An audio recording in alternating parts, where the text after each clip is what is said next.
Rudy Baldwin, Grim Predictions for 2026. Tingnan nga natin. Psychic. Kahit nga ako, pwede akong manghula ng pwedeng mangyari eh. 'Di ba? Kahit ako, gagawa ka lang ng mga gagawa ka lang ng vague na mga pronouncements eh. Like kunyari, sa south ng Pilipinas o kaya sa north ng Pilipinas, 'di ba? Pwede kang maaring isang kalamidad ang mangyayari. Hindi, kunyari lang to ayoko magkaroon ng kalamidad.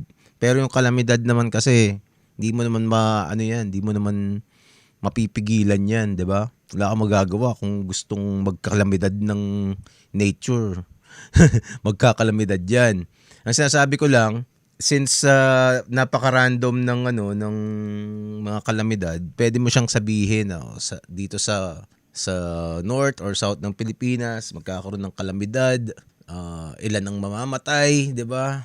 O pwede mo sabihin lumindol, pwedeng magkakaroon ng sunog na malaki.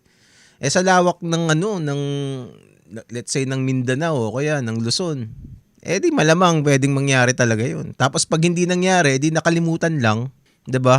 Nakalimutan lang yung sinabi mo. Kasi mo makakaalala nun wala namang nangyari. Pero pag nangyari, bigla kang maaalala, 'di ba? Pag tama ka, kumbaga pag nakachamba ka, may credit ka.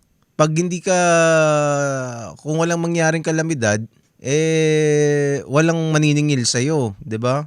So, ganun lang naman ang pagpe-predict. Pero may mga may mga tao talaga na yung mga seer. Ako, skeptic pa rin ako pero madami na akong kwentong narinig na parang ma-shake yung paniniwala mo na pwedeng totoo talaga.